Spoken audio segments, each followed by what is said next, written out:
Godown से लेके goods बेचने तक जो भी एक्सपेंस करते हैं वो कहां पे आएगा। अगर कुछ बच्चों नुकसान हो गया फायर की वजह से ऑफिस में, तो यहां पे आएगा, तो डेबिट साइड लिखना पड़ेगा। मेंशन किया होगा क्वेश्चन में क्लियर ही, तो आपको वो टेंशन लेने की जरूरत नहीं है। Discount allowed, discount on sales related expenses, sales related expense PNL account में आते हैं डेबिट साइड, ठीक है। नेक्स्ट है बच्चों डिस्काउंट रिसीव्ड, पीएनएल में आएगा लेकिन इनकम है इसलिए क्रेडिट साइड चला जाएगा, ठीक है। तो बच्चों नेक्स्ट है मेरा concept indirect expense. Indirect expense का मतलब बच्चों क्या होता है, प्रॉफिट एंड लॉस अकाउंट। आपको पता है कि इनडायरेक्ट एक्सपेंस कहां पे आएगा, प्रॉफिट एंड लॉस। लेकिन बच्चों उसका कॉन्सेप्ट समझना पड़ेगा कि कौन कौन सा एक्सपेंस को इनडायरेक्ट एक्सपेंस बोलते हैं, ठीक है बच्चों। फॉर एग्जांपल मैं आपको बताऊं, इनडायरेक्ट एक्सपेंस याद रखने के लिए दो चीजें बच्चों, एक है ऑफिस एक्सपेंस। ऑफिस के लिए आप जो भी एक्सपेंस करते हो ना बच्चों, वो कहां पे आएगा, प्रॉफिट एंड लॉस अकाउंट में। फैक्ट्री के लिए जो एक्सपेंस करते थे कहां पे लिखते थे, ट्रेडिंग अकाउंट में, ठीक है। और दूसरा बच्चों गोडाउन से लेके गुड्स बेचने तक, गोडाउन से लेके गुड्स बेचने तक जो भी एक्सपेंस करते हैं वो कहां पे आएगा बच्चों, प्रॉफिट एंड लॉस अकाउंट में, ठीक है। गुड्स बनाने से लेके गोडाउन तक के खर्चे कहां पे आ रहे थे बच्चों, ट्रेडिंग में। लेकिन गोडाउन से लेके गुड्स बेचने तक, सेल्स करने तक सारे एक्सपेंस कहां पे आएंगे बच्चों, यहां पे कौन से अकाउंट में, प्रॉफिट एंड लॉस अकाउंट में, ठीक है। बच्चों आपको मैं एक चीज बताऊं, फॉर एग्जाम्पल मुझे गुड्स या फर्नीचर कुछ सेल करना है बच्चों, मेरा फैक्ट्री है फर्नीचर का, तो बच्चों मुझे एक अच्छा खासा शोरूम बनाना पड़ेगा ना, ऑफिस बनाना पड़ेगा, ठीक है, कि जहां पे कस्टमर आएगा, देखेगा और उसको पसंद आया तो वो ऑर्डर देगा, ठीक है। तो बच्चों फॉर एग्जांपल मैंने एक ऑफिस और शोरूम बनाया, ठीक है, तो वहां पे कस्टमर आता है, तो बच्चों लॉजिकली मुझे क्या करना पड़ेगा, वो कस्टमर को सब प्रेजेंटेशन देना पड़ेगा, तो उसके लिए क्या रखना पड़ेगा, स्टाफ रखना पड़ेगा, ठीक है, सेल्समैन रखने पड़ेंगे, तो सेल्समैन को क्या देना पड़ेगा बच्चों, लॉजिकली सैलरी देना पड़ेगा। कॉन्सेप्ट क्लियर, जैसा बोलूंगा सेल्समैन की सैलरी यानी कि ऑफिस स्टाफ की सैलरी कहां पे आएगा बच्चों, प्रॉफिट एंड लॉस अकाउंट में। डन। बच्चों आप मुझे बताओ कि वो सेल्समैन अगर ज्यादा सेल्स बढ़ाए तो उसको मैं क्या देता हूं, कमीशन देता हूं, तो सेल्समैन का कमीशन भी कहां पे आता है, प्रॉफिट एंड लॉस अकाउंट में। क्लियर। अब कस्टमर ऑर्डर देता है तो बच्चों उसको डिलीवरी देनी पड़ती है, गोडाउन से गुड्स निकलता है, कस्टमर के वहां जाता है, तो बीच में बच्चों ट्रांसपोर्ट में जाना पड़ेगा, तो ट्रांसपोर्टेशन का कॉस्ट मुझे देना पड़ेगा एज ए कंपनी, ठीक है। उसको बच्चों जनरली हम क्या बोलते हैं, ट्रांसपोर्टेशन कॉस्ट को बोलेंगे कैरेज आउटवर्ड। यहाँ पे आउट हो रहा है हमारा गुड्स, ठीक है ना, गुड्स क्या हो रहा है बच्चों, आउट, तो वो शिपिंग चार्जेस को जनरली हम बोलेंगे कैरेज आउटवर्ड। वहां पे ट्रेडिंग अकाउंट में क्या बोल रहे थे, इनवर्ड, क्योंकि वो रॉ मटेरियल खरीद रहे थे इसलिए वहां पे कैरेज इनवर्ड आ रहा था, इसलिए वो ट्रेडिंग अकाउंट में। और कैरेज आउटवर्ड कहां पे आएगा बच्चों, बेचने के लिए, गुड्स बेचने के लिए, इसलिए कहां पे आएगा, पीएनएल अकाउंट में, ठीक है। अब बच्चों मैं आ जाना गुड्स बेचने के लिए ना बहुत सारा एडवर्टाइजमेंट करता हूं, तो एडवर्टाइजमेंट का खर्चा किसके लिए कर रहा हूं, सेल्स के लिए, तो कहां पे आएगा बच्चों, प्रॉफिट एंड लॉस अकाउंट में, ठीक है। एक कस्टमर को मैंने बच्चों गुड्स सेल किया था, उन्होंने मना कर दिया, सर आपको पेमेंट नहीं दूंगा, तो मेरे धंधे के लिए क्या हो गया बच्चों, लॉजिकली नुकसान, लॉस हो गया, और लॉस का नाम क्या है, बैड डेब्ट्स। तो बच्चों ऐसे जो एक्सपेंसेस सेल्स के लिए वो कहां पे आएंगे बच्चों, प्रॉफिट एंड लॉस अकाउंट में, ठीक है ना। बच्चों एक और एक्सपेंस है, फॉर एग्जांपल एक कस्टमर बोल रहा है कि सर 1 लाख का फर्नीचर, एक काम कीजिए ना 10,000 का डिस्काउंट देके 90 में दे दो ना, तो बच्चों 10,000 मुझे कम मिले, तो ये सेल्स करने के लिए मैंने बच्चों क्या दिया, उनको 10,000 का डिस्काउंट दिया, तो डिस्काउंट अलाउड, मेरे बिजनेस के लिए क्या हो गया बच्चों, लॉजिकली नुकसान, तो वो कहां पे रिकॉर्ड करूंगा, प्रॉफिट एंड लॉस अकाउंट में। क्लियर बच्चों।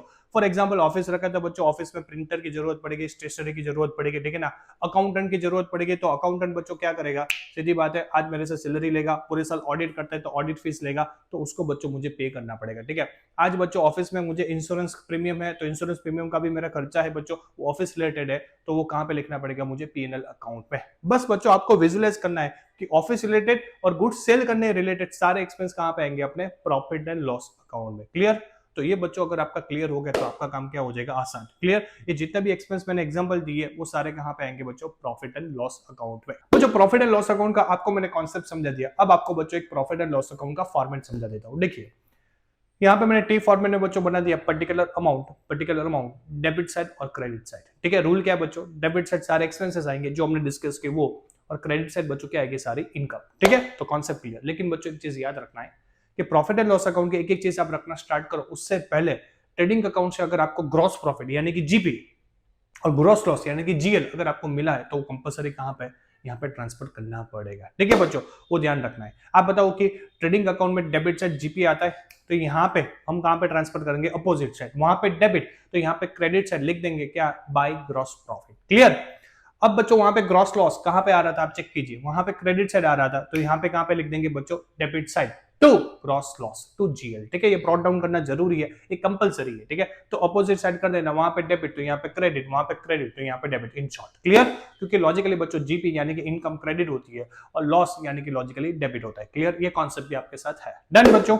अब बच्चों यहाँ पे देखिए डेबिट साइड सारे एक्सपेंसेस जो हमने डिस्कस किए बच्चों, प्रिंटिंग, स्टेशनरी, ऑडिट फी, ठीक है ना, ये सारे एक्सपेंस बच्चों हमने जो डिस्कस किया, बैड डेप है, एडवर्टाइजमेंट है, ठीक है ना, ये सारे एक्सपेंस बच्चों यहाँ पे डेबिट साइड आ जाएंगे, ठीक है। तो ये हो गए बच्चों सारे expenses debit side. Loss by fire में समझाना चाहता हूं, अगर कुछ बच्चों नुकसान हो गया फायर की वजह से ऑफिस में, तो यहाँ पे आएगा तो डेबिट साइड लिखना पड़ेगा, मेंशन किया होगा क्वेश्चन में क्लियरली, तो आपको वो टेंशन लेने की जरूरत नहीं है। अगर मैंने कोई लोन दिया तो लोन का इंटरेस्ट भी बच्चों यहाँ पे डेबिट साइड आएगा, ठीक है। तो सारे जो बच्चों एक्सपेंसेस है हमने डिस्कस कर ली है। और क्रेडिट साइड सारी इनकम बच्चों, जैसे कि डिस्काउंट रिसीव्ड है, रेंट रिसीव्ड है, बैड डेप रिकवरी, अगर कुछ बैड डेप हुआ और पैसा वापस आया तो बैड डेप रिकवरी बच्चों, कुछ इंटरेस्ट ऑन इन्वेस्टमेंट, ठीक है, इनकम फ्रॉम इन्वेस्टमेंट, ये सारी बच्चों अगर कोई इनकम हुई तो कहां पे आएगी, पीएनएल अकाउंट की क्रेडिट साइड, ठीक है। ये हो गई बच्चों अपने कॉन्सेप्ट कि कौन कौन से एक्सपेंस, कौन कौन से इनकम। अब बच्चों लास्ट में क्या करना है, देखना है कि प्रॉफिट और लॉस, अगर क्रेडिट साइड इनकम साइड वाली ग्रेटर है, फॉर एग्जाम्पल ये 15 है और डेबिट साइड वाली 12 है, तो 3 रुपीज का क्या हो बच्चों, प्रॉफिट हुआ। वो प्रॉफिट को जनरली यहाँ पे बोलेंगे नेट प्रॉफिट, क्योंकि सब एक्सपेंस माइनस हो गए, ट्रेडिंग के कुछ गए, अब पीएनएल के कुछ गए, तो नेट मिल गया, तो यहाँ पे क्या है, नेट प्रॉफिट, ठीक है। नेट प्रॉफिट बच्चों डेबिट से लिख देंगे टू नेट प्रॉफिट, कितने रुपए का, 3, यहाँ पे 15 था, यहाँ पे 12 था, तो नेट कितना बचा, 3, क्लियर। ऐसे बच्चों लॉस हो गए, फॉर एग्जाम्पल वहां पे 15 था, यहाँ पे 12 था, तो कितना 15, यानी कि डेबिट साइड एक्सपेंस वाली साइड ज्यादा है, कितने की, 3 रुपीज से, तो यहाँ पे लिख देंगे by net loss 3 rupees, clear. तो ये कॉन्सेप्ट बच्चों आपको समझनी है, उसका बैलेंस यहाँ पे ट्रांसफर किया। अब ये नेट प्रॉफिट नेट लॉस कहां पे ट्रांसफर हो जाएगा बच्चों, लास्ट में बैलेंस शीट में ट्रांसफर हो जाएगा। तो बच्चों ये कौन सा अपना अकाउंट हुआ, profit and loss account, clear. इसको बच्चों आप स्क्रीनशॉट ले सकते हो। अगर बच्चों आपको ये नोट्स चाहिए ट्रेडिंग, पीएनएल, बैलेंस शीट और सारी एडजस्टमेंट की, तो टेलीग्राम चैनल में बच्चों आप हमें मैसेज करेंगे तो तुरंत आपको नोट मिल जाएगा, ठीक है। Thank you. अब बच्चों क्वेश्चन नंबर 2 सॉल्व करते हैं, जिसपे ट्रेडिंग और पीएनएल दोनों के कॉन्सेप्ट अपने कवर हो, वैसा बच्चों एक सम है। क्वेश्चन देखिए बच्चों, from the following trial balance of Gurman pass closing entries and prepare trading and PNL account for the year ending 31 March 2025, ठीक है बच्चों। यहाँ पे हमें ट्रायल बैलेंस से क्या बनाना है बच्चों, ट्रेडिंग अकाउंट बनाना है, प्लस क्या बनाना है, profit and loss account. Sir सबसे पहले बच्चों अपन क्या करेंगे, फॉर्मेट बना लेंगे। मैंने फॉर्मेट बना ली, ट्रेडिंग अकाउंट पर्टिकुलर अमाउंट और बना दिया पीएनएल अकाउंट पर्टिकुलर अमाउंट और पर्टिकुलर अमाउंट, ठीक है बच्चों। तो अपनी बन गई फॉर्मेट। अब बच्चों ये जो भी इंफॉर्मेशन दी है उसमें से कुछ चीज ट्रेडिंग में आएगी, कुछ चीज पीएनएल में आएगी, तो जो भी है उसके अकॉर्डिंग बच्चों अपन 1 बाय 1 सॉल्व करते हैं। सबसे पहले बच्चों कैपिटल अकाउंट, बच्चों कैपिटल कहीं पे नहीं आता है, कैपिटल अकाउंट बैलेंस शीट में आता है, तो यहाँ पे इसको लेने की जरूरत नहीं है, इसको लिखने की जरूरत नहीं है, ठीक है, तो इसको इग्नोर करो। नेक्स्ट है बच्चों स्टॉक, कौन सी डेट का है, 1 अप्रैल 2024, तो लॉजिकली बच्चों ये टी में आएगा, टी का मतलब ट्रेडिंग अकाउंट में डेबिट साइड, क्या पे आएगा, टी का मतलब ट्रेडिंग अकाउंट की डेबिट साइड आएगा, ठीक है बच्चों। नेक्स्ट है बच्चों कैश, कैश एट बैंक, ये भी असेट्स है, ये बैलेंस शीट में आता है, इसको इग्नोर करो। कैश इन हैंड, ये भी बच्चों बैलेंस शीट में आता है, इसको इग्नोर करो। मशीनरी भी बच्चों अपना असेट्स है, बैलेंस शीट में आता है, इसको इग्नोर करो। फर्नीचर एंड फिटिंग्स भी बच्चों अपना असेट्स है, बैलेंस शीट में आता है, इसको इग्नोर करो। परचेस अकाउंट बच्चों ट्रेडिंग अकाउंट में आता है, वो डेबिट साइड, कहां पे आता है, ट्रेडिंग अकाउंट में डेबिट साइड। नेक्स्ट है बच्चों वेजेस, वेजेस भी बच्चों ट्रेडिंग अकाउंट में कहां पे आता है, डेबिट साइड। नेक्स्ट है बच्चों पावर एंड फ्यूल, ये भी फैक्ट्री रिलेटेड एक्सपेंस है बच्चों, तो ट्रेडिंग अकाउंट में डेबिट साइड आता है। नेक्स्ट है बच्चों फैक्ट्री, बॉडी फैक्ट्री है, तो लॉजिकली ट्रेडिंग अकाउंट की डेबिट साइड आएगा क्योंकि लाइटिंग एक्सपेंस है।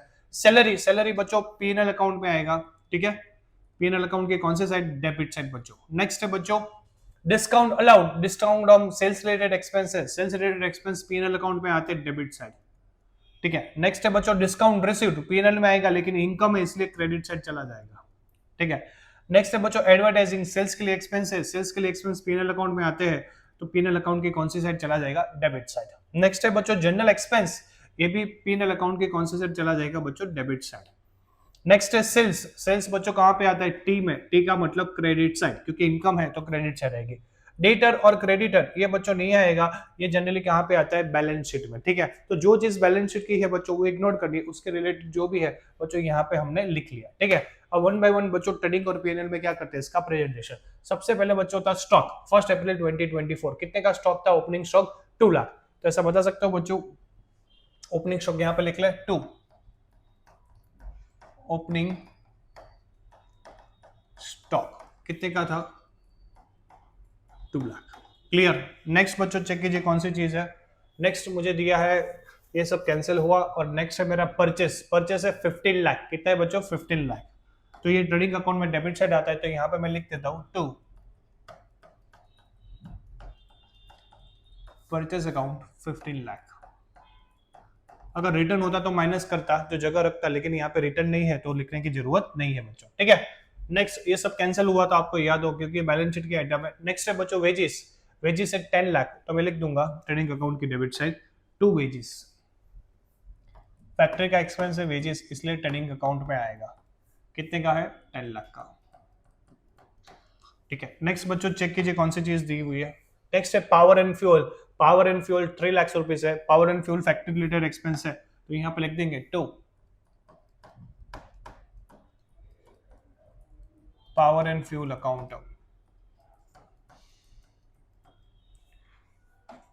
नेक्स्ट है बच्चों फैक्ट्री लाइटिंग। फैक्ट्री का एक्सपेंस है, कितने का है? 20,000। तो फैक्ट्री रिलेटेड है तो ट्रेडिंग अकाउंट में आता है, तो यहाँ पे लिख देंगे फैक्ट्री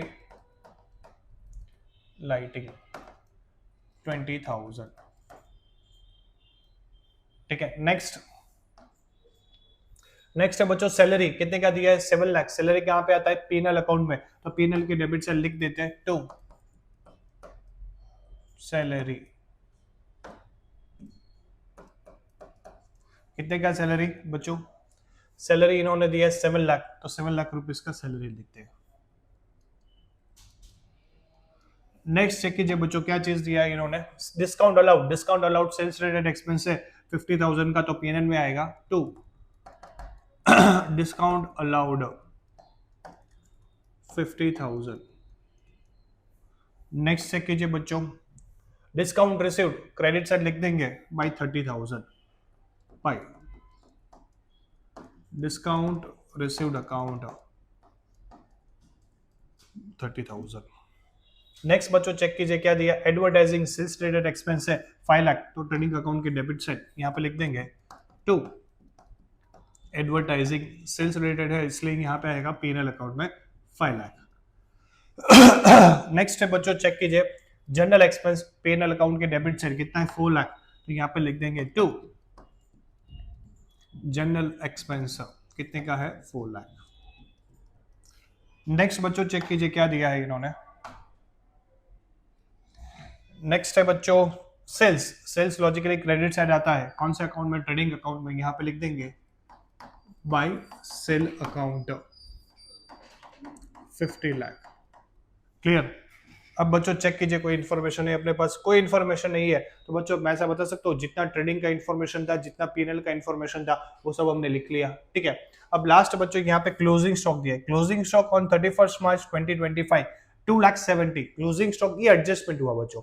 ट्रायल बैलेंस के नीचे जो भी चीज देते हैं ना वो एडजस्टमेंट होती है। क्या होती है बच्चों? एडजस्टमेंट, ठीक है। वो आपका एक और चैप्टर है फाइनेंशियल स्टेटमेंट एडजस्टमेंट बच्चों, ठीक है। वो भी बच्चों अपन नेक्स्ट अपना जो पार्ट है उसमें हम लेने वाले बच्चों, तो उसमें आपका कवर हो जाएगा, ठीक है। तो ये क्लोजिंग स्टॉक बच्चों 2,70,000 दिया है, तो वो कहां पे आएगा? ट्रेडिंग अकाउंट की क्रेडिट साइड। यहाँ पे लिख देते बाय क्लोजिंग स्टॉक 2,70,000, ठीक है। तो ऐसा बता सकता हूँ बच्चों जो भी चीज दिया था सारा हमने ट्रांसफर कर दिया। अब बच्चों क्या करेंगे लोग? बिजनेस में प्रॉफिट और लॉस निकालेंगे कि कितना प्रॉफिट हुआ और कितना लॉस हुआ। तो 1 बाय 1 बच्चों स्टार्ट करते हैं। सबसे पहले तो सबसे पहले यहाँ पे बच्चों डेबिट का टोटल करते हैं, ठीक है। डेबिट का टोटल करके चेक करते हैं कि डेबिट का ज्यादा है या क्रेडिट का। डेबिट का ज्यादा यानी कि एक्सपेंस का ज्यादा तो लॉस, क्रेडिट का यानी कि इनकम का ज्यादा तो लॉजिकली बच्चों मेरा गेन हुआ। मुझे देख के तो ऐसा लग रहा है कि क्रेडिट का ज्यादा, क्योंकि 50 लाख का तो मेरा सेल्स है। तो भी एक बार चेक कर लेते बच्चों। 2 लाख, 15 लाख, 10 लाख, 3 लाख एंड 20,000, तो टोटल हुआ 30,20,000। इसका डेबिट का टोटल कितना हुआ? 30,20,000, ठीक है। अब बच्चों क्रेडिट का टोटल कीजिए 50 लाख प्लस 2,70,000, तो 52,70,000, यानी कि क्रेडिट साइड ज्यादा है बच्चों। कितनी है? 52,70,000, 52,70,000। दोनों साइड ग्रांड टोटल लिख लिया, जो बड़ा टोटल है 52,70,000। अब एक क्रेडिट में से माइनस करेंगे बच्चों ये एक्सपेंस कितने हैं? डेबिट के 30,20,000, तो बच्चों 22,50,000 ये मेरा मिलेगा मुझे ग्रॉस प्रॉफिट। क्या मिलेगा, ग्रॉस प्रॉफिट। क्रेडिट साइड ज्यादा है, ये गेन वाली साइड ज्यादा है तो प्रॉफिट हुआ, ठीक है। अगर ये साइड ज्यादा होता है तो क्या होता है बच्चों, लॉस। तो मुझे यहाँ पे ग्रॉस प्रॉफिट मिल गया। ये ग्रॉस प्रॉफिट कहाँ पे ले जाएंगे बच्चों, लॉजिकली नेक्स्ट पीएनएल अकाउंट में। यहाँ पे डेबिट साइड आया तो पीएनएल अकाउंट में credit side by gross profit. कितने का आया, 22,50,000। क्लियर। अब बच्चों यहाँ पे टोटल करेंगे। यहाँ पे बच्चों मुझे क्रेडिट साइड का टोटल ज्यादा लग रहा है। क्रेडिट साइड का टोटल है बच्चों 22,80,000। कितना है, 22,80,000। इन दोनों को ऐड करेंगे। अब बच्चों डेबिट का टोटल करते हैं 7,50,000, 5 लाख एंड 4 लाख। तो इसका टोटल आया 16,50,000। कितना आया, 16,50,000। तो कौन से साइड का बच्चा टोटल ग्रेटर हुआ, लॉजिकली क्रेडिट। क्रेडिट का मतलब इनकम साइड वाला, ठीक है। इनकम साइड वाला ग्रेटर टोटल है तो उसका मतलब हमारा क्या होगा, प्रॉफिट होगा। दोनों का ग्रांड टोटल लिख लिया। 22,80,000 में से ये डेबिट का टोटल माइनस करेंगे बच्चों तो अपने को मिलेगा 6,30,000। ये प्रॉफिट हुआ और ये प्रॉफिट को हम बोलते हैं नेट प्रॉफिट, क्योंकि इसमें सारे एक्सपेंस माइनस हो गए इसलिए इसको नेट बोलते हैं। ये हो गया बच्चों नेट प्रॉफिट, ठीक है। अपना 6,30,000 क्या आ गया बच्चों, नेट प्रॉफिट। तो इस तरह बच्चों कोई भी क्वेश्चन कंप्लीट करना है, सिंपल क्वेश्चन है, लेकिन आपकी प्रेजेंटेशन, आपकी अंडरस्टैंडिंग और आपके कॉन्सेप्ट और क्लियर हो इसलिए हम सिंपल क्वेश्चन लग रहे हैं। जैसे जैसे आगे करेंगे बच्चों तो इसके लेवल बढ़ेंगे, ठीक है। तो ये हो गया बच्चों कौन सा, आपका नेट प्रॉफिट, ठीक है। इसको बच्चों आप स्क्रीनशॉट ले सकते हैं।